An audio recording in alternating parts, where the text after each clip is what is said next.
আসসালামু আলাইকুম।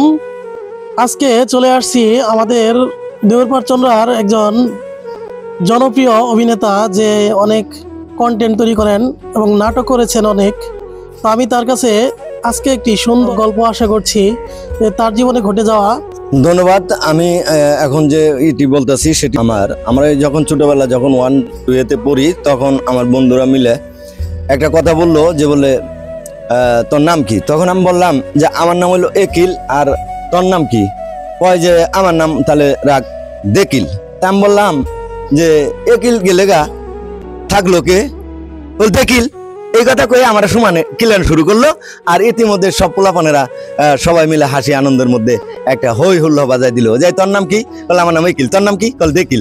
এই জন্য সবাই আসে গেলে আমার দেকিল দেকিল দেকিল দেকিল দেকিল। ছোট সময় অনেক মজা করা হয়, সেই ছোট সময়ের যে স্মৃতিচারণটা তার কথার মাধ্যমে আমরা জানতে পারলাম। তো ভিডিওটি কেমন লেগেছে অবশ্যই কমেন্টে জানাবেন।